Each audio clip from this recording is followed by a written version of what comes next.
സമുദ്രത്തിലേക്ക് എടുത്ത് ചാടുന്ന പോലെയാണ്. പക്ഷെ എന്നാലും നമ്മളൊന്ന് ശ്രമിച്ചു നോക്കാം. എന്തെങ്കിലും കിട്ടിയാലാവട്ടെ, എന്തെങ്കിലും ഒരു ചെറിയ ആണെങ്കിൽ പോലും, ഒരു ചെറിയ സ്പാർക്ക് ആണെങ്കിൽ പോലും, ചെറിയൊരു ലൈറ്റ് ആണെങ്കിൽ പോലും നമ്മളുടെ ജീവിതത്തെ അത് മുകളിലേക്ക് ഉയർത്തുകയുള്ളൂ.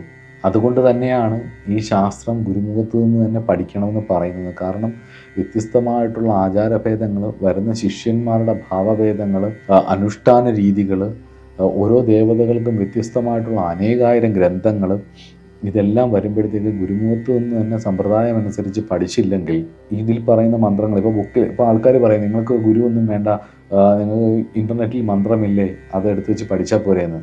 പക്ഷേ അതിൻ്റെ ഉച്ചാരണ രീതികൾ, സ്വരഭേദം, ഹ്രസ്വമായിട്ടുള്ളത്, ദീർഘമായിട്ടുള്ളത്, എവിടെയൊക്കെയാണ് വരേണ്ടത്, അതുപോലെ തന്നെ ഈ മന്ത്ര ദീക്ഷ തരുന്ന സമയത്തുള്ള ശക്തിപാതം, ഇതൊക്കെ വേണം അത് മുന്നോട്ട് കൊണ്ടുപോകാൻ.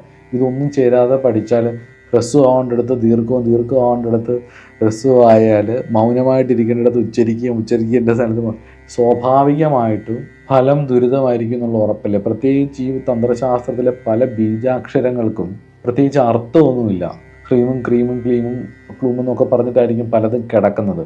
അപ്പോൾ ഈ ബീജാക്ഷരങ്ങളിലൊക്കെ വാസ്തവത്തിൽ കൃത്യമായിട്ടല്ല ചെയ്യുന്നതെന്നുണ്ടെന്നുണ്ടെങ്കിൽ അർത്ഥമില്ലാത്തത് കൊണ്ട്, നമുക്ക് പ്രത്യക്ഷത്തിൽ ഗ്രോസ് ലെവലിലുള്ള അർത്ഥമല്ല അതിനുള്ളത് കൊണ്ട് തന്നെ നമ്മളിത് പറയുന്ന പോലെ ജപിക്കുകയും കൃത്യമായി പോവുകയും ചെയ്താൽ സൂക്ഷ്മ ശരീരത്തിലായിരിക്കും ചലനം ഉണ്ടാക്കുന്നത്.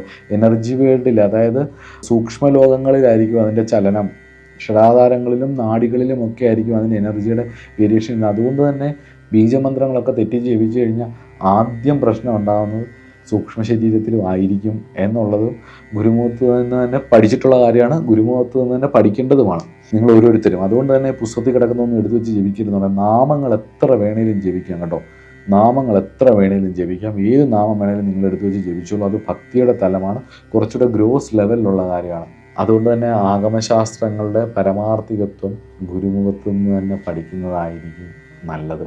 അപ്പോൾ ഏകദേശം ഇന്നത്തെ ക്ലാസ്സിലെ സബ്ജക്റ്റ് ഏകദേശം മനസ്സിലായെന്ന് വിശ്വസിക്കുന്നു.